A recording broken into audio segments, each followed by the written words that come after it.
Përshëndetje gjithë miq të BE Newscast, takohemi në episodin ton të radhës, do flasim për çështje që lidhen me sigurinë kombëtare, do bëjmë një paralelizëm me të kaluarën, të tashmen, por pse jo flasim edhe për të ardhmen. Kam kënaqësinë që të kem të ftuar zotin Hajro Limaj, kolonel, ish atashe ushtarak i Shqipërisë në Turqi dhe një nga njerëzit i cili është më të mirë informuar për çështjet e sigurisë dhe jo vetëm. Zoti Limaj, faleminderit. Kënaqësi që të kam. Përshëndetje. Ke ardhur me disa libra shumë interesant. I themi për publikun çfarë janë dhe unë dua t'i lexoj, besoj deklaratë publike do më falësh mua këto libra apo jo. Do të falë 2 librat e fundit, se librat e tjerë kanë ngjerë vetëm nga një. E mirë, ata të dy dua. Por 2 librat e fundit janë me shumë vlerë, sepse libri 8, Lufta e ftohtë dhe Shqipëria 43-90, pra përfshin epokën nga lufta e dytë nacionale shqiptare deri në rrëzimin e murit Berlinit. Dhe në këtë libër pasqyrohet me dokumenta origjinale, arshivore, historike dhe pjesa e veprimtarisë jo ime apo shtetit shqiptar për mbrojtjen dhe sigurinë kombëtare në atë periudhë. Këtë libër, akademiku më i njohur në Kosovë, Bayram Fyrzaj, e vlerëson antologjia e vërtetë e historisë së Shqipërisë. Libër që kërkuan duke dëgjuar në televizor në Rënë Qafoku, në të gjitha botën shqiptare që u dërguan me postë. Në këtë libër, pra Lufta e ftohtë, trajtohet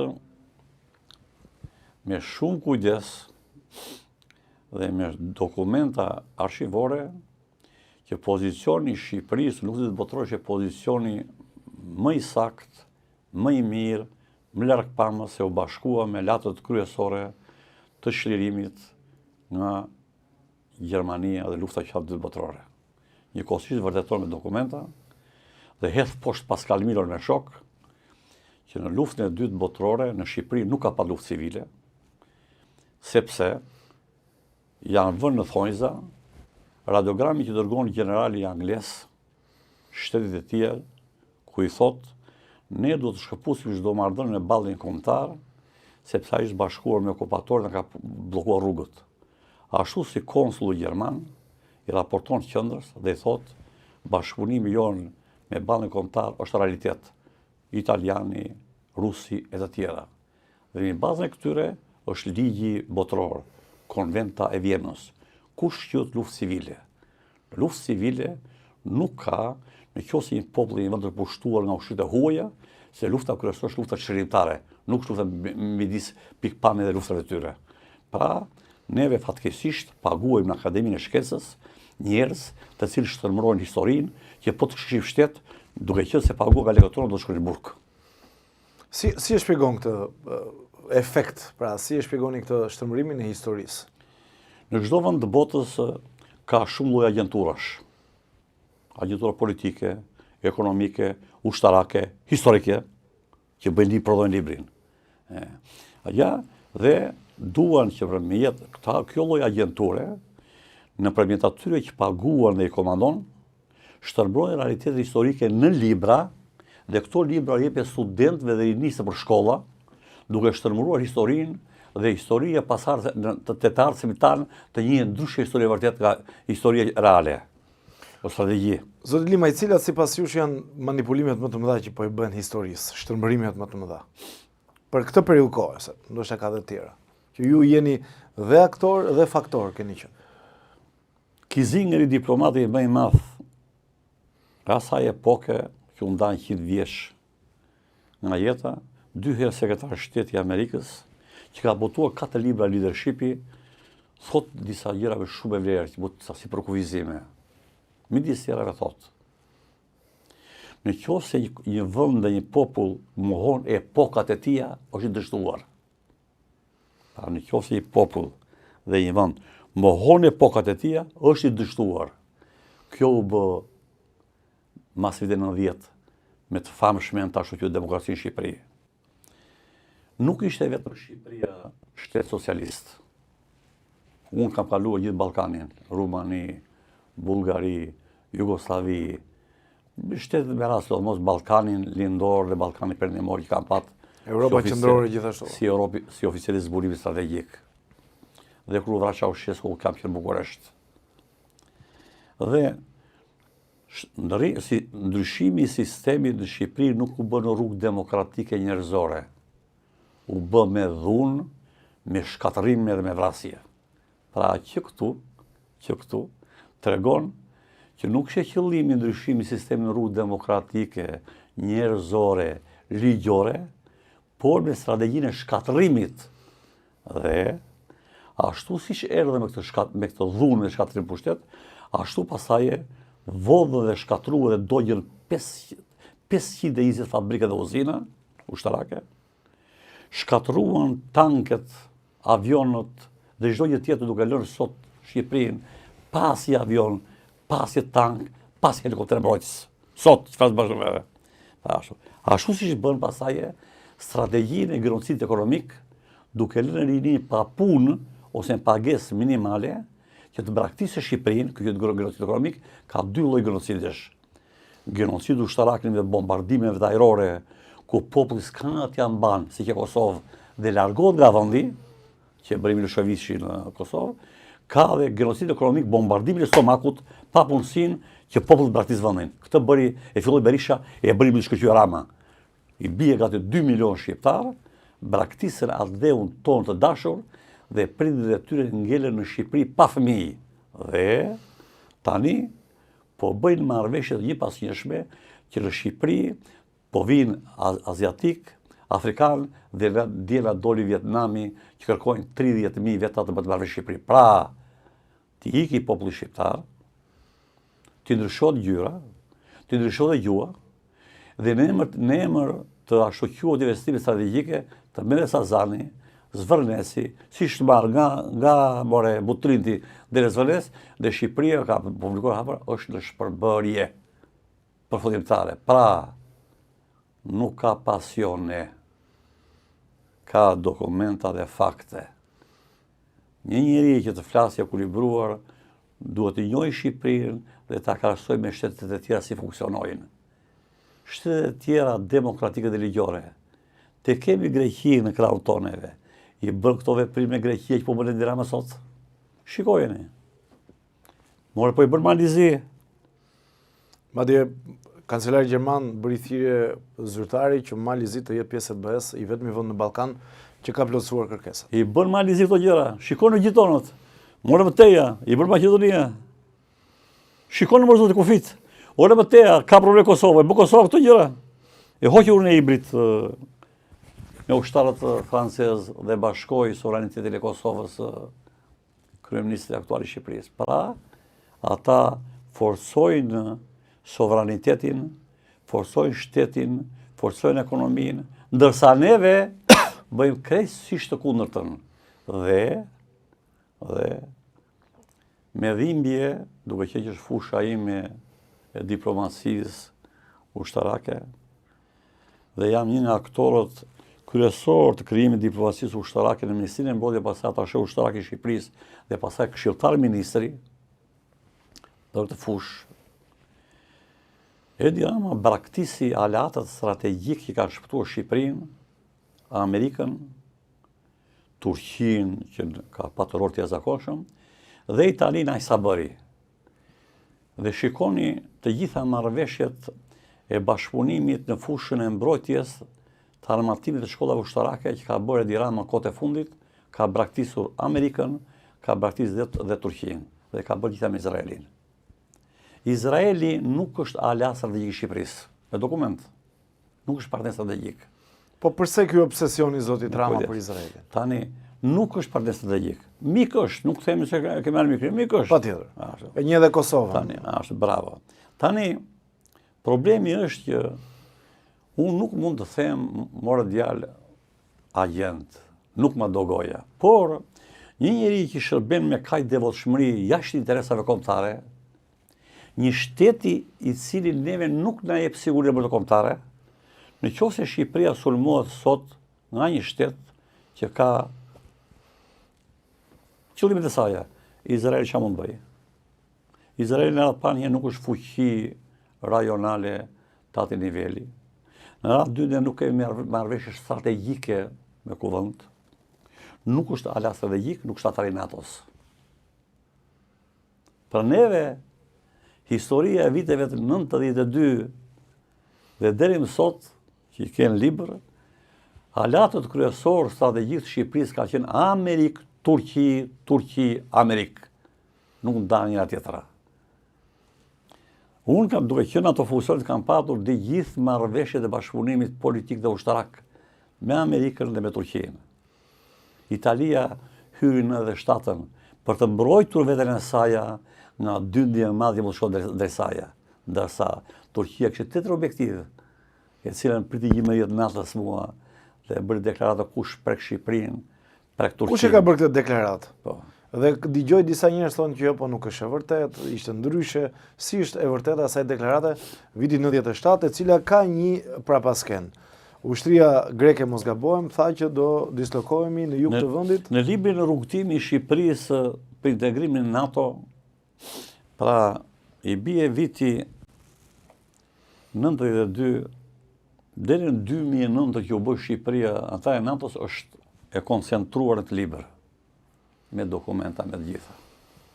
U falemnderit shumë ata që janë studius, që më vlerësojnë libra dhe më shkruajnë dhe më mbështesin se këtë punë i bëj. Të bëshin këto libra ka të thella historike të argumentuara shkencore, të cilat nuk me ka kundërshtuar me asnjë fjalë asnjë, përkundër, do shumë punë, do pamshmëri, do edhe dëshuri. Përpara botimit të librit, unë u jap disa njerëzve që mendoj se kanë vlera pa të kohë që trajtoj. Dëgjoj dhe një fjalë, dhe një sugjerim që bëhet, dhe u pasaj shkoj botim, duke menduar shumë. Dhe në këtë libër është dhe pjesa që pyet juve. Në këtë libër pasqyrohet 97-a, shkaqet e 97-s. Dhe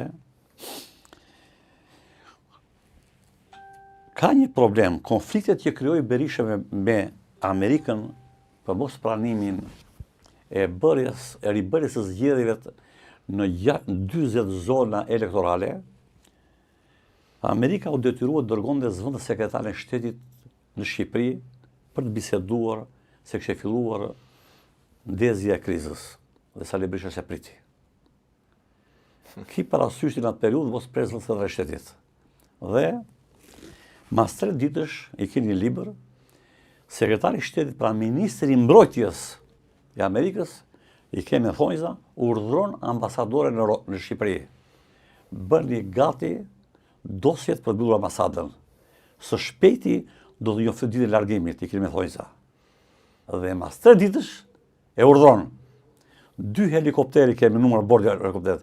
Janë nisur nga Mesdheu në filan aeroplanmajse, do të vinë në stadiumin që Safa dhe gjithë personeli ambasadorë largohet, 36 ushtar trupave komando do marrën në mbrojtje ambasadën dhe godinat që ju jetoni, i keni libër. Pra, unë nuk them Amerika libre braktisi, unë them Amerika u largove Shqipëria. E ka zbutur. Pra, Amerika në konflikti politik braktisi Shqipërinë. Dhe, duke qenë se konflikti tani u rrit jashtë mase, dhe Berisha nuk jep të dorëheqjen, dhe mua më thiri presidenti i Turqisë Sulejman Demirel, një burr shteti, dhe një dashamirësh i Shqipërisë që bie tavolinë një natës Berishës së prezës time, Berisha, po që nevoja jo më qeveria, po jep dorëheqje dhe ti, sepse tu kërcënohet sovranitetin e Shqipërisë. Dhe të nesër Berisha ka shkarkuar qeverinë, Aleksandr Meksin.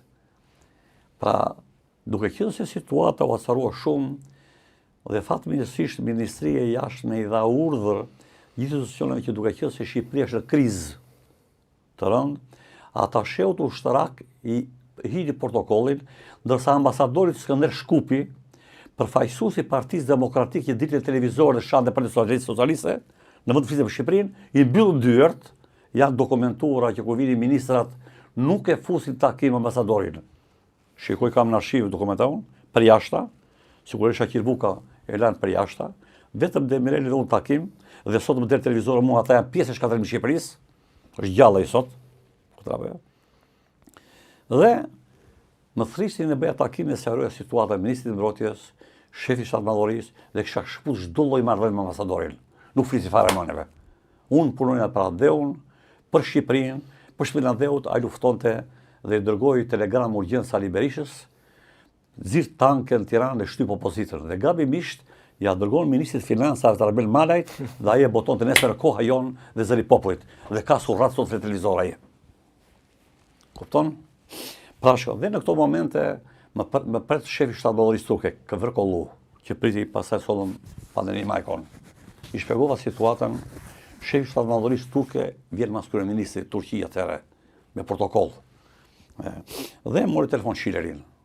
Çileri ishte një zonjë e marrur në Harvard, shumë e zgjuar. Është e vetmja grua që ka qenë Turqi kryeministre. Kur vdiq Turgut Özali, Demireli nga kryeministër kaloi president. Dhe kjo pastaj u zgjodh kryetar e partisë dhe u bë kryeminist e parë, tepër zgjuar. Dhe në thirrën në 11 pa shërë të natës, me uniformë ushtarake, që e keni parë. Qoftë dëshiron po të dërgojë e kam parë. Kam parë atë foto shumë. Tani ti thuash zonja kryeministre Fenon, do të thosh fillimisht e nderuara zonja kryeministre. Dereli Sayın Başbakanım turqisht. Bujrun. Ne diyeceksin, çdo thuash. Shkurt dhe sakt. Dhe i spjegova që i ka bërë film që se peti Turqia. Turqia ka bërë film e këto gjëra, ka dokumentuar Turqia. Dhe i spjegova.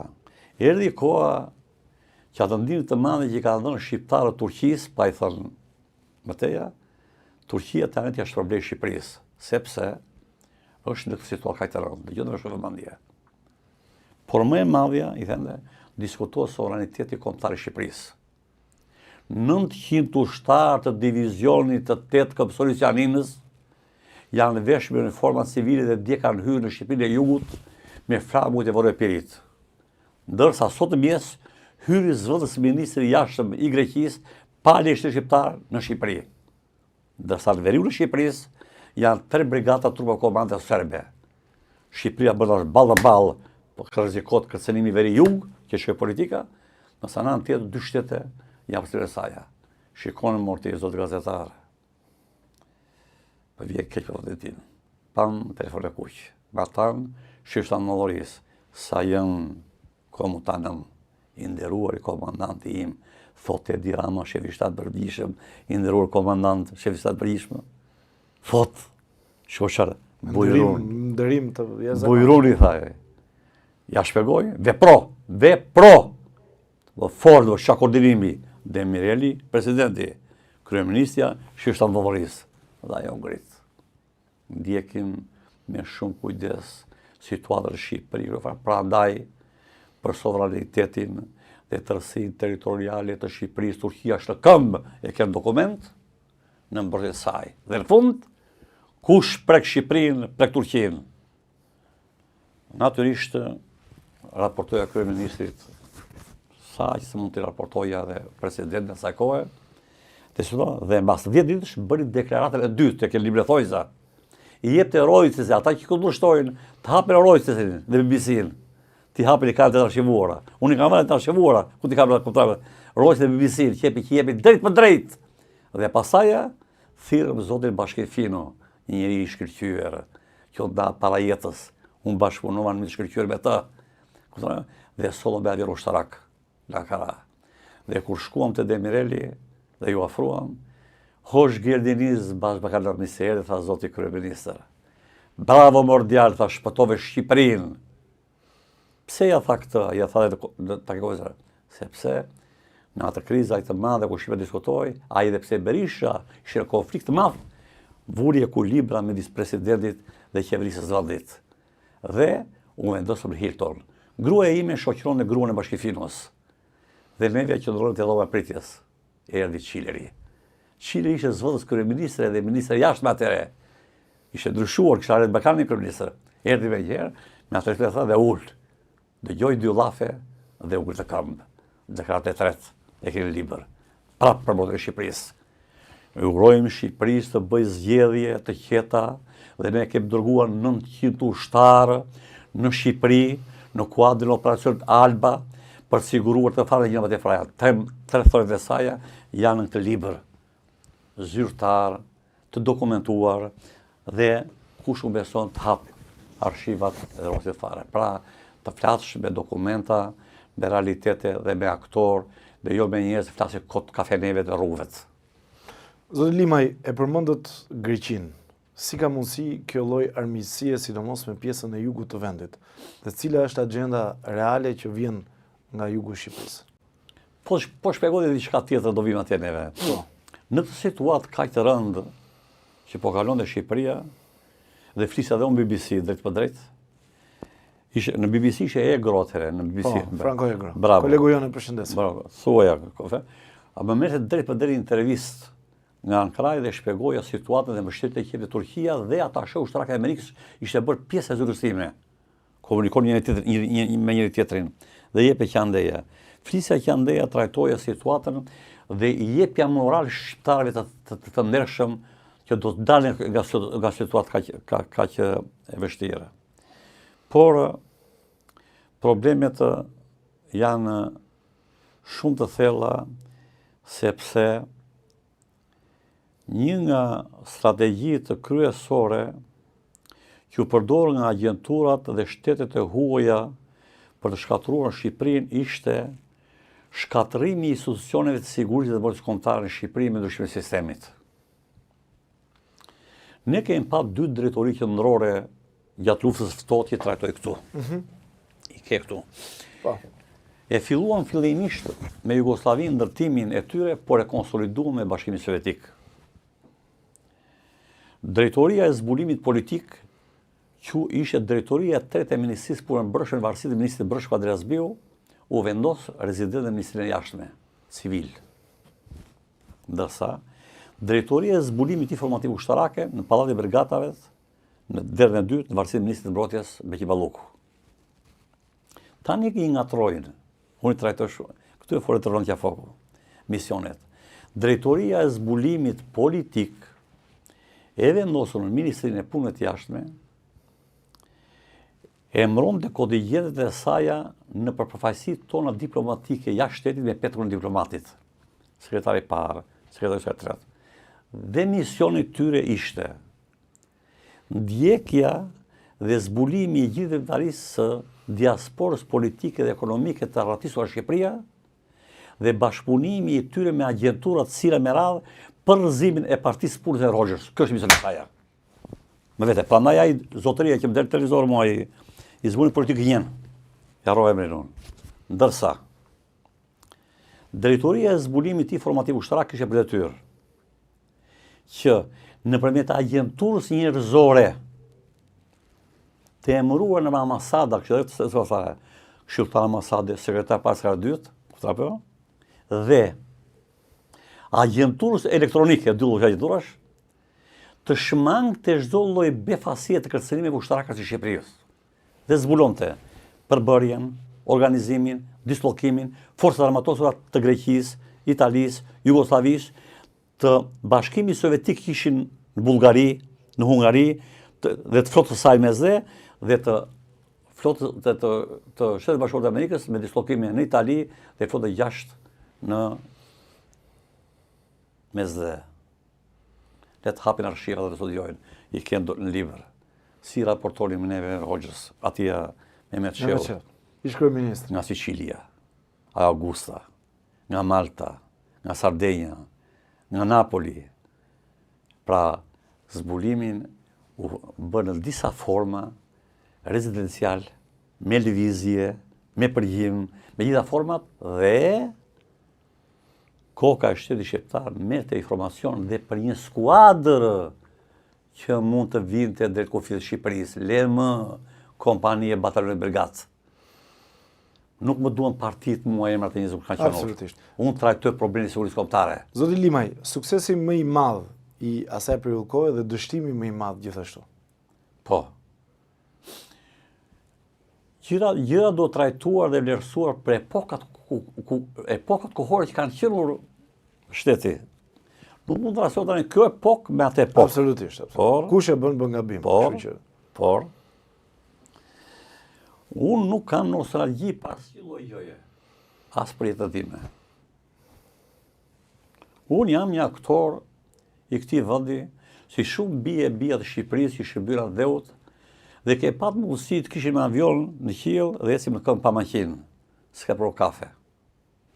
9 vjet, 1979, 29 vjeç, 1988, unë kam qenë në zbulimin e jashtëm strategjik që drejtosha drejt për nga Ministri Mbrojtjes. Kam qenë 24 herë në Maltë. Fëmijët e mi kanë lindur pa baba. Emrin e vajzës e ka vendosur nga Malta. Emrin e djalit nga Napoli. 9 vjet, vija një herë, 2 muaj, 3 muaj, kështu edhe kur vija dhe merrem mend tani 9 vjet, se thosha ka uritur pa baba.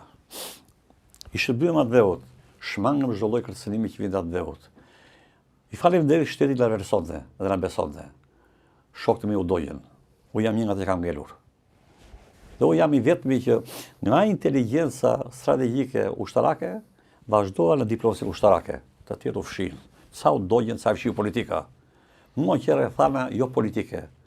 Ka qenë aftësi profesionale dhe bashkëpunimi dy shteteve që s'kishte gjënin me Turqishën dhe me Turqinë në atë kohë. Por ai sistemi kishte përcaktuar diktaturën e proletariatit. Kishte përcaktuar. Kjo diktaturë kishte përcaktuar kush që për çfarë dënoheshe. Kishte përcaktuar. Kush shkelte atë dënoheshe, kishte me ligj. Por në atë kohë vinim nga fshati neve, na çonte në shkollë shteti, na jepte bursë, na ushqente, na vishte. Marronim shkollën, na pursonte, na jepte shtëpi dhe merrim çdo gjë, i shërbenim shtetit, po merrim çdo gjë falas në zonë shtetit. Pra, ndërsa tani, të vishe shkollë e shko çfarë po ndodh. Ik ble shtëpi 200.000 euro në Tiranë, tani me rrugë fare. Pengi i kredis. Pra, shiko, një njeri shumë i ekuilibruar dhe bën krahasimet pas një lloj, shikon. Pa emocion, ftohtë. Kjo është dramë shqiptare, more, i zoti gazetar. Unë kam qenë diplomat dhe lexoj shumë më tepër se diplomat. Unë ndjek situatën hap pas hapi gjithë botën. Është dramë shqiptare. Që në një televizor e thash, edhe si ku Miloševiqi dhe kishim marrë me helikopter nga Beogradi, ta binim kryeministë Shqipërisë, nuk e bëdhe dot atë që filloi Berisha dhe onën Xhani vuri Rama. Pse onën Xhani vuri Rama? Rama vuri dorë sovranitetin e Shqipërisë. Pra Shqipëria sot nuk është 28.000 km2, pra është kulbi. Dhe nuk është problemi se dalën armiq, s'po them armiku, po kryeministër për dalme. Ne probleme madhore kemi që nuk funksionon shteti shqiptar. Shteti shqiptar është i rënuar sot. Të gjithon jemi pjesë e NATO-s ama. Ka mundësi të shpjegoj një nga një. Shteti shqiptar sot është i rënuar sepse ne kemi shtet kryeministror. Sepse Republikë kryeministrore. Sepse parlamentin me ndryshimin e ligjit që bën 2008 Berisha Rama në Berisha, me listat e mbyllura, Rama deputeti ka vartës ku në fakt ai duhet të jap llogari tek ata dhe ai komandon. Pra parlamenti nuk funksionon më, është vartësia. Më teja. Fatkeqësisht presidenti është kthyer noteri kryeministit dhe në fsheftas dekreton ligje për Sazanin dhe të tjera të cilën i ke marrë të gjitha. Tani, pas transparencë. Tjetra, fatkeqësia e madhe që gjykata kushtetuese është gjumë. Nuk funksionon, sepse po të funksionon gjykata kushtetuese, siç u bë atëherë për ujë territoriale të Greqisë, me Greqinë, Pakti detar. Gjykata kushtetuese ka 4 dosje vetëm nga Instituti Politika dhe Sigurimit Kombëtar. Gjykata kushtetuese ka 4 dosje të pranuara me firmë. Ku me zbërthyer kushtetuta nga ne në 1, 2 dhe 3 që përcaktuar sovraniteti dhe drejtësia territoriale në kushtetut, dhe në fund fare, me një jurist të shkëlqyer Janaq Kasi që jeton në Austri, është gjykatës fare, ka punuar së bashku me Institutin e Politikës Kombëtare, dhe gjykata kushtetuese i ka marrë më datën 19 të muajit qershor, dhe sot po marron korriku i thonë 1 muaj e gjysmë gjykata kushtetuese nuk ka hap çështjen e gjykimit sipas kërkesës me përparësi. E ka përcaktuar ligji. Ashtu dhe se Spaku ka 4 dosje me tavolinë dhe fatmirësisht pardje gjykata e krimit kundër korrupsionit që është në një institucion e Spakun, ja hodhi turi e gjykatësit atij prokurorit që një ushtarak në rezervë ka shuar akuzën presidentin e Republikës për shkrirjen e ligjit për Sazanin dhe Zvanesin dhe ai prokurori hetuesi e ka vlerësuar pa arsyeshme, ky e çoi në gjykatë, gjykata ka qenë kresisht arsyeshme dhe ka kthyer përsëri urgjent prokurorit. Pra, ai s'pak që ne menduam të bëjë diçka, ai s'pak ja ku vajti. Pse? Sepse në krye të shtetit është një kryeministër që ka pushtuar gjithë pushtetet dhe shteti shqiptar është i rrënuar. Nuk është më shtet demokratik dhe ligjor dhe vazhdojmë teja dhe Shqipëria është formalisht NATO dhe tu e ke këtu. Unë i kam bërë para krizës. Rrugtimi i Shqipërisë për integrimin në NATO dhe pafësitë e saj për sigurinë dhe mbrojtjen kombëtare i ke dokumentuara pa filluar kriza. Kjo është sepse me Kushtetutën e Republikës së Shqipërisë mbrojtja e vendit i takon shtetit shqiptar dhe forcave armatosur, hapi Kushtetutën. NATO shtes, djalo. Ta nuk lexojnë mordiale, vinë flasën televizora ku do flasin kot. Kushtetuta ka përcaktuar, por ne jemi antar NATO-s, por sa të vinë NATO në Shqipëri, Irani ka bërë hi. Me mbroshkullat që bën Rama duke krijuar qyteza Mujahedinëve, skandal, për të cilën unë atëherë komunikoja me të dhe sugjeroja, dhe kur ai filloi ndërtimin, hapeni atë, shikonin në gazetë ditën faqen e parë. Më ma thot, për bën kërcënim ushtarak Irani për Shqipërinë nga kolonel Hajrolimaj. Unë kam paraprirë të gjitha kërcënimet që po na bënë Irani për mbrojtje sigurisë kombëtare. Pyetje. Mundet një kryeministër, një president shqiptar t'i thoshte jo një sugjerimi, po quaj sugjerim, po nuk ka qenë sugjerim se ishte nga Shtetet e Bashkuara të Amerikës. S'është fare vërtet. Si ishte vërtet? Ka filluar me zotin Berisha. S'është fare. Kontingjenti i parë. Hapeni shkrimi që tim është i argumentuar plotësisht. Shpjegojnë atë parë kur kanë lindur Mujahedinët në Iran. Mujahedinët, po. Pse u largua vendos në Irak dhe pse Amerika dhe Bashkimi Evropian 8 vjet e quhet organizatë terroriste. Amerika me Bashkimin Evropian 8 vjet këtë organizatë e quhen organizatë terroriste. Pse ja hoqin emërtimin? Pse kur kanë parë dhe marrëveshja e Berishës me zvendësat e shtetit ka qenë për kalim tranzit në Shqipëri. Berisha priti 1000. Nuk ka qenë për kamp. Berisha, lexoni shkrimin. Berisha priti 180, Rama 3020. I bëri 3200. Dhe ka vajtur 5000 thonë. Dhe më e madhja ndërtoi qytetës më vete dhe unë në shkrim që kanë bërë masi që dërguar dhe Ramës, që trajtojte, Irani është fuqia 13 ushtarake nga 127 në botës. Ka armatim më të sofistikuar. Dhe unë atje themte, 2 avion supersonik, sa të vinë NATO këtu, të shuajnë Tiranën. Ne kemi bëjmë me politika aventuriere, mordial. Aventuriere. Ne kemi diplomasi të jashtme komplet shorientuar nga Amerika dhe Bashkimi Evropian, ka kaluar me Izraelin. Pra, Shqipëria është në udhë kryq. Një njeri që studion dhe një politikat e mbrojtjes së sigurisë dhe diplomasin dhe si funksionon shteti, i ka tepër të qarta. Një njeri tani që nuk ka pat mundësira, dhe merret me atë bujqësinë ose me thashë themet në kafeneve, detyrimisht nuk gjykoj kaq thellë. Tu është problemi. Pra, Shqipëria në politikën e jashtme dhe në politikën e brendshme është në një nga krizat më të rënda dhe barabartë me vitet 92-97, në forma ndryshme, komplet. Dhe kjo situatë që vajti 2 muaj, protesta, që është ngritur kombi shqiptar në këmbë, kombi shqiptar në këmbë, jo Shqipëria këtu, kombi shqiptar në këmbë. komi shqiptar themi Shqipëria, Kosova, Maqedonia, shqiptar Malizi, Amerikë, kombi, nuk Shqipëria. Pa komi shqiptar këm, e kuptoi dhe kështë kuptuar me kohë, po shpërtheu tani kur filloi problemi sovranitetit kombëtar. Kur filloi problemi Sazanit, i Zvërnesit dhe Vlora ime ku kam lidrun, nuk ka drejtoria simore, e ka hequr, ka shkuar fije. Hoqi përpara se të shpërthente Zvërnesi urgjent ato hipotekën, se janë dokumentat që ka bërë sheu me shok, im shefi këtu fare, pa Shalimanin, me dekret sekretar që u zbulua të presidentit, 70 hektar ja ka dhënë mafia shqiptare dhe italiane. Kuptoni baza ushtarake detare pa Shalimanit, ku rivalizonte Bashkimi Sovjetik me Amerikën, dhe nga andeja Sazani, pra Shqipëria, u zhvesh komplet nga ato. Prandaj, mbrëm televizori turk, me shumë të drejta, ka bërë fare, thoshte,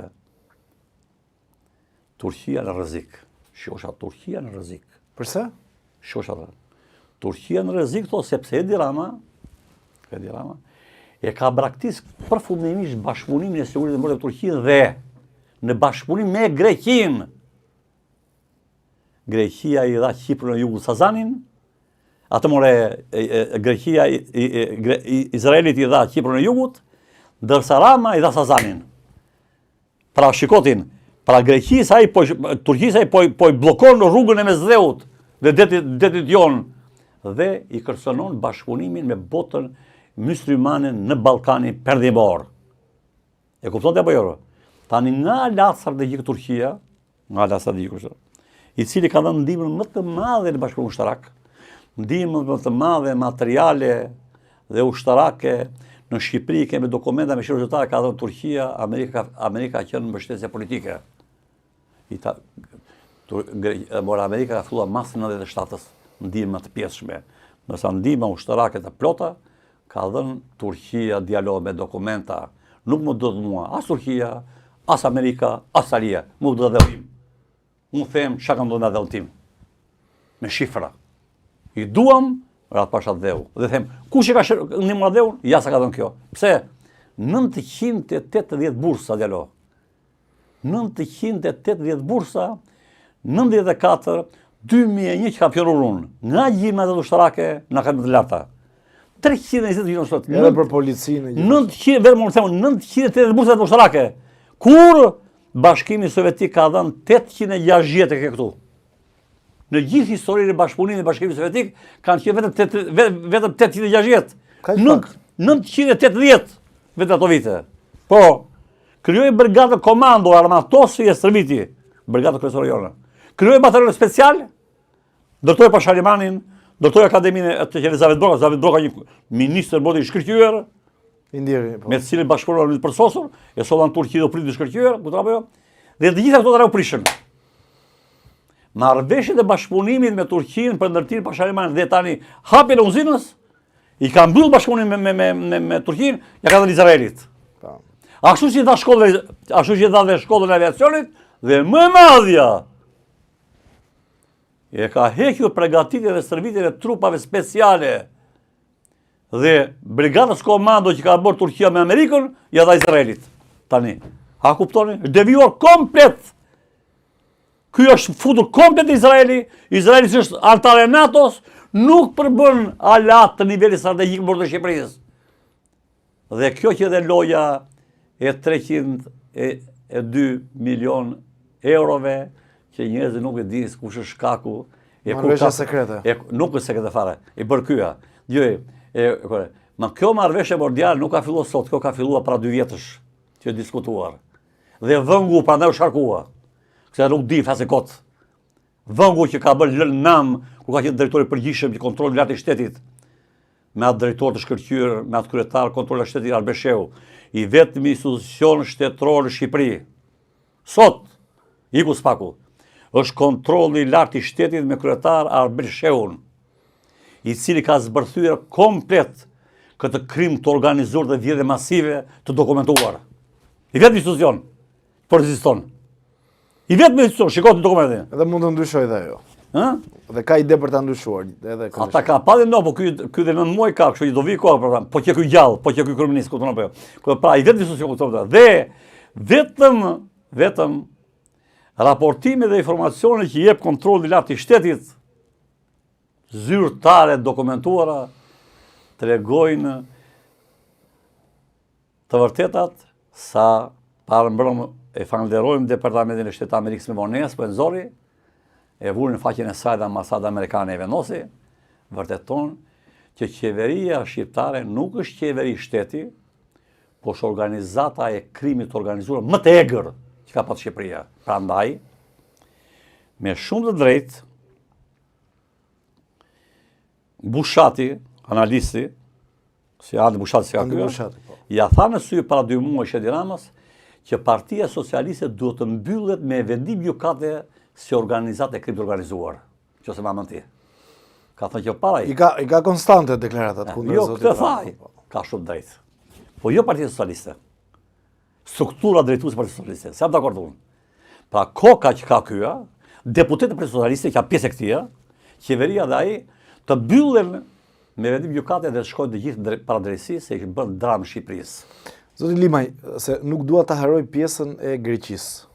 Më jep një koment për raportet Shqipëri-Greqi dhe çështjet gjithmonë të siguria. Përse është një kërcënim që gati është konstant sipas ekspertëve që vjen nga fqinja jugor.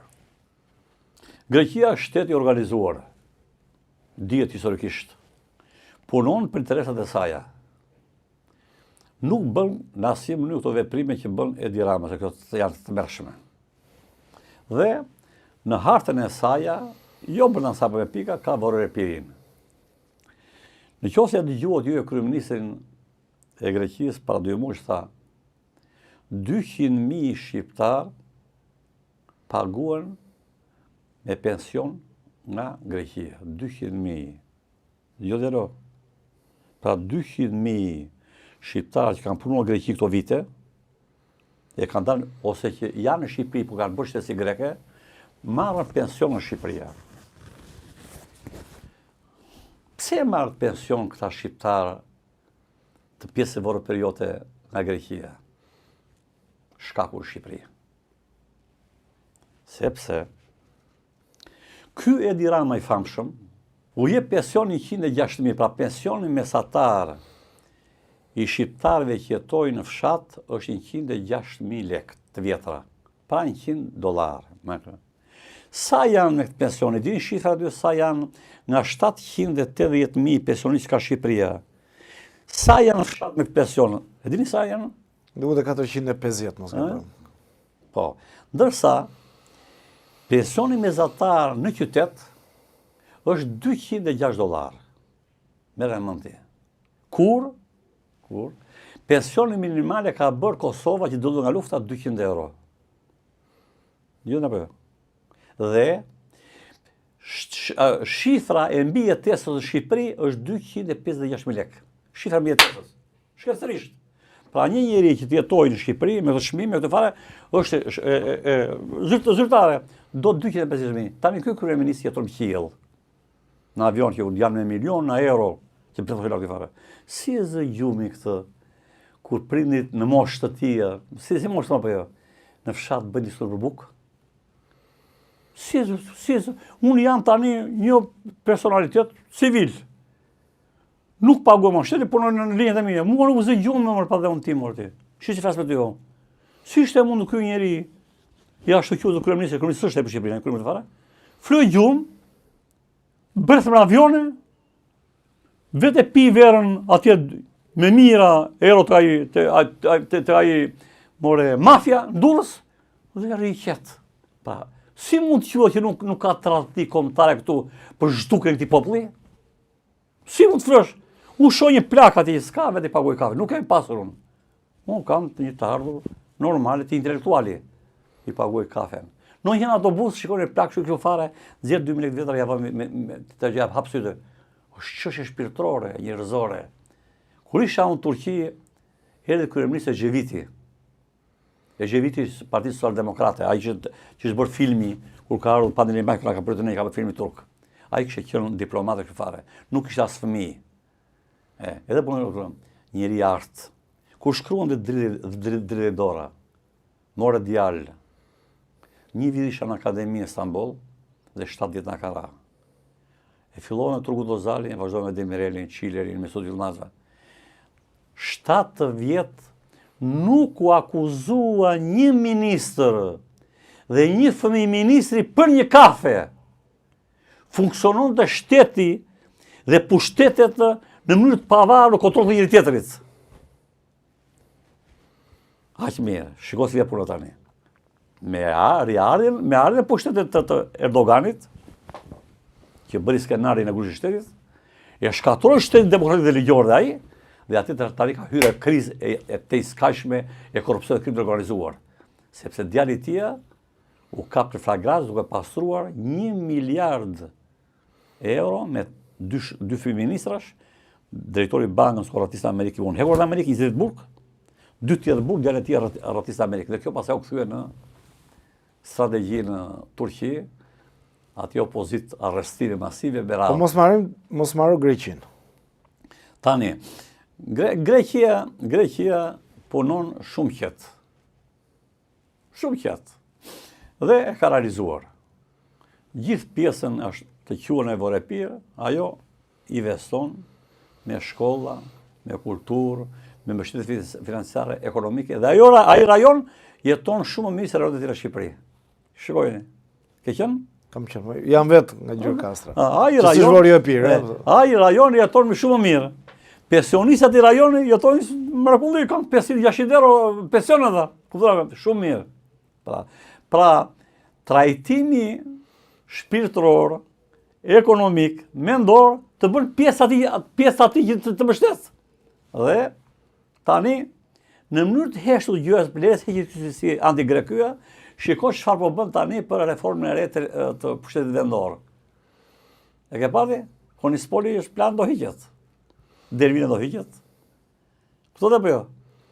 Dhe do bashkohen në ato qendra që zënë komplet, shikoni komplet hapësirat e Vorepirit. Komplet.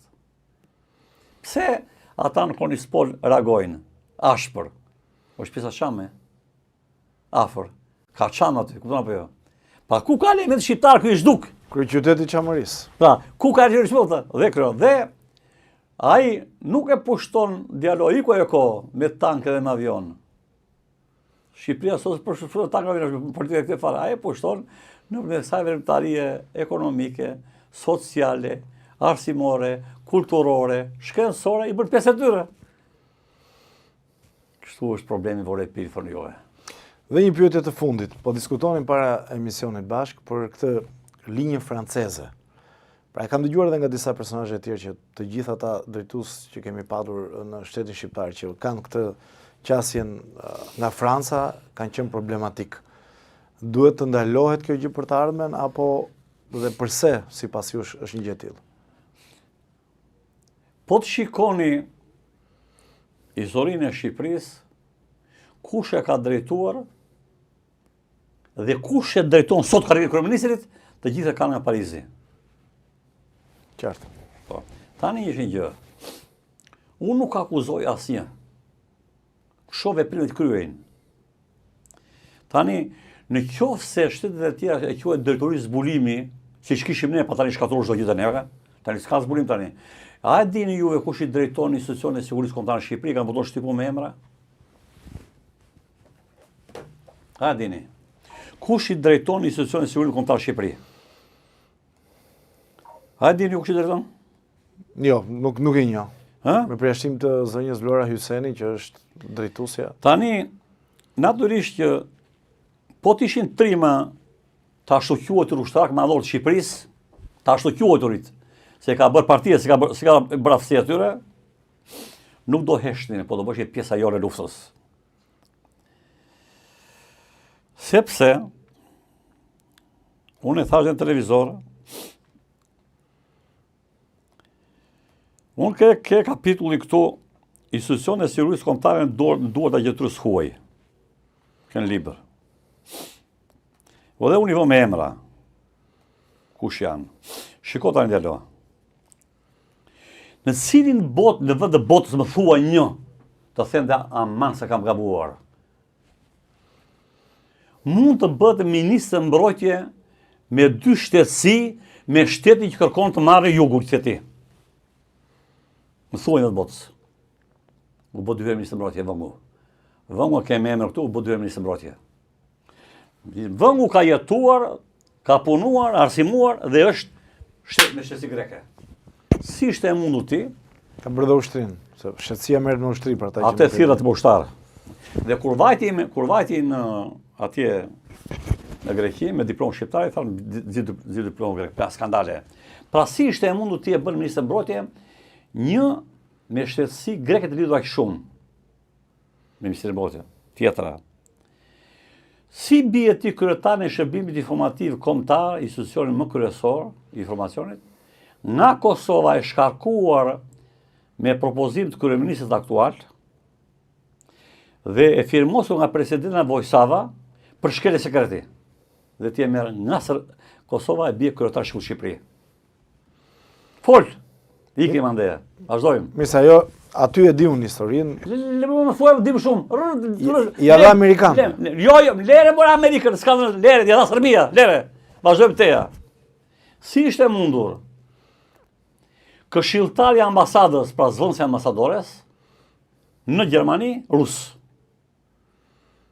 Me shtetësi ruse. Sekretari i tretë bielorus dhe shpërtheu nga shteti gjerman janë larguar.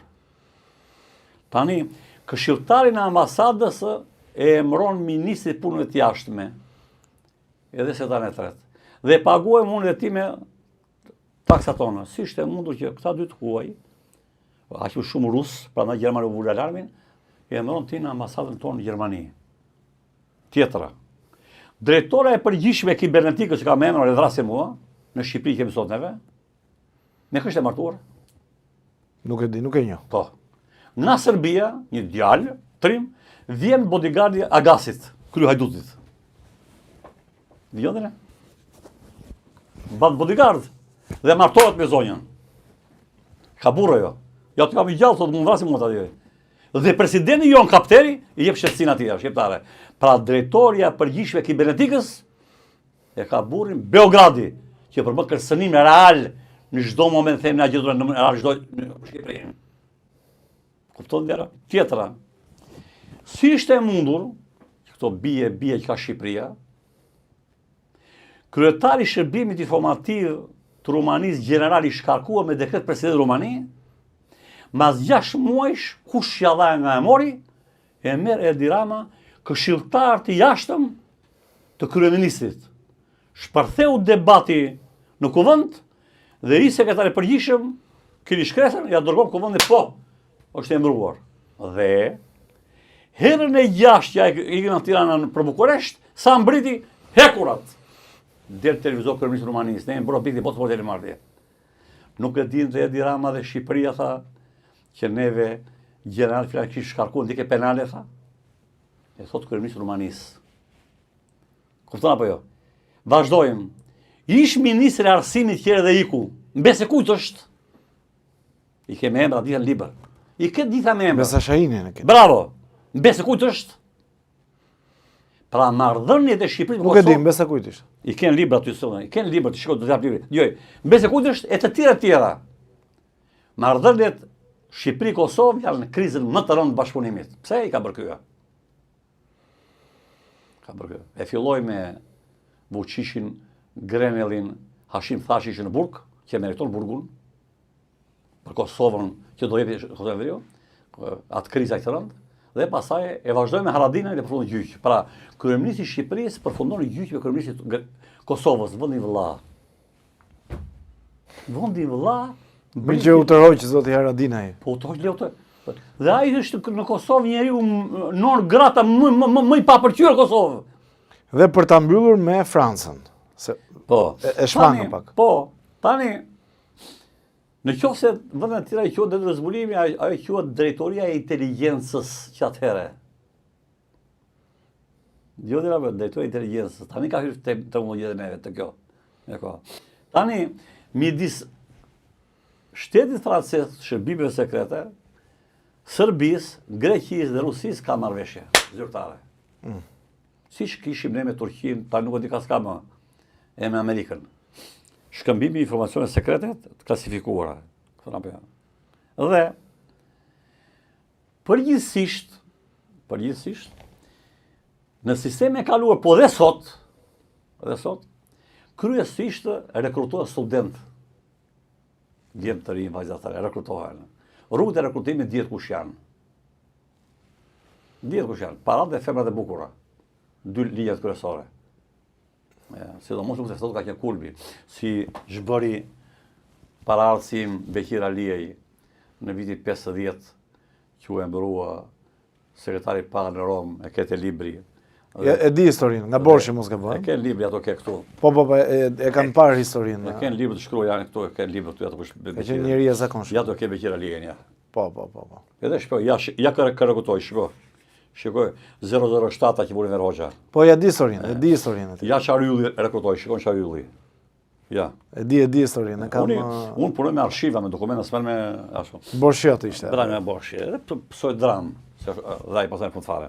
Pra, këto janë rrugët e rekrutimit. Dhe, mas i rekrutojnë, i bëjnë, pasaj e si mas interesave dhe shkëmbimeve që bëjnë, u ashesin, japi Serbis, japi Rusis, japi të shitjesh. Dhe fatkeqësisht, nuk paragjykoj pasjeri, po të shikosh me vëmendje, kjo të drama shqiptare ka pikërisht dhe nga të ka studiuar në Francë. Kryetar Akademisë Shkencave në Francë, Berisha në Francë, Lera ti, Bregdetit me ato fare, na sot do dharti Ismail Kadarea. Se nano s'ka qenë dakord, fillimisht u di çka. Ka ardhur herën e parë se Ismail Kadarea, i ka dhënë drekën mas Sheratonit, është kthyer Ismail Kadarea prapë në atë, ai e ka planuar kur i di që jati, që vajta për kushëllim. Edhe mori e bëri ministër kulture, kaloi këtë bashki, i vuri krahun Nanos, hoqi gjithë elitën e Partisë Socialiste dhe e çoi Shqipërinë në pikpyetje ekzistenciale. Përfundimi i kësaj bisede është kjo. Se në çdo lloj bisede ka konkluzion. Nuk është e lehtë që unë të vjet flas televizor këto që them. Pjekuria, arsimimi, devotshmëria, adhëshuria, vi i them nga halli. Vi i them nga halli se shikoj që Shqipëria ime dhe jotja gjithë shqiptarëve, më dheu dhe atë dheu, më dheu do thot dheu nënës, atë dheu babait, po ikën. Si që shpjeguam parë, u realizohu genocidi ekonomik për largimin masiv të Shqipërisë dhe tani mbritëm në sovranitet territorial.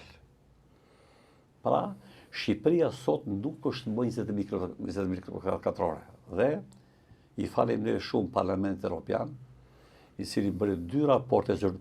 Parlamenti Evropian dhe Amerika nuk do marrën armë dhe tanke dhe vinë Shqipëri dialog. Ata bëjnë raporte zyrtare, thonë absolutisht. Dhe u faleminderit, bën 2 raporte, ja vu për ballet i Ramës, i botuan dhe vërtetuan nga Butrinti dhe në Zvënes, në 43 zona, janë dhënë 183 leje të kundralishme ambientaliste që Europa kundërshton, dhe ky thot po, do i zbatoj, dhe nga ana tjetër vetë jep në vlorë turkut me 1000 metra katrore. Ati aktorit. Vazhdon tani paketën e maleve, vazhdimi strategjisë stratis, vazhdon tani akoma me ata more investitor strategjik, investitor strategjik dhe paketën e maleve unë tis për 12 metër. Marra vetëm atë ka listë kyja, pra që kush ka qenë objektivi. Ky do të krijojë një elit hajdutërie e Shqipërisë të bëhet më e pasura dhe të jetë gjithë jetën mbretëria e Shqipërisë. Popull në rrugë. Pra shiko tani, të gjitha pasuritë kombëtare, ti dhe unë sot s'marrëm asnjë lek nga nafta dhe minerat. 28 vjet, shqiptarët nuk marrën asnjë lek nga nafta e madhe, firë dhe marrë, ikën e gjithë jashtë shtetit, i merr mafia botërore shqiptare. Asnjë. neve. Tjetra, tani, gjithë hapësirat më të rëndësishme strategjike, po e marrën të huajt, edhe mafia shqiptare. Brenda shtetit janë vjedhjet galopante dhe ky mbron Ballukun që është bërë shembull i botës jo për korrupsion dialog. Korrupsioni është marrë lekë në dorë. Për krim të organizuar qeveritar. Ata shkonin në zyra, jo të realizonin planin që do për Shqipërinë, po sa do vidhnin në për tendera dhe sa do fitonin dhe komandonin. Shikoni ato dje gjyqi që bëjë Ilir Meta me zonjën e tij, dhe ata i thoshin komandot që jep te kjo një drejtorie për tender këtë fare. Po Balluku, o nën Gjani që jep te urdhat, rritë 20 milion këtu, bën atë fare. Pra nuk është qeveri, organizat kriminale për të vjedhur qeveri shqiptare. Tani, në qoftë se është njëri i thrasë mendjes dhe mendon se është Shqipëri, e vetmja gjë që të paktën mund të thonë që e bëri, duhet t'jap dorëheqje delo. Dhanë 7 kryeministra për 10 vjet në Angli dorëheqje. Jo për korrupsion. I largoi partia. Mendime të kundërta. I largoi dhe partia. Mendime të kundërta. Po.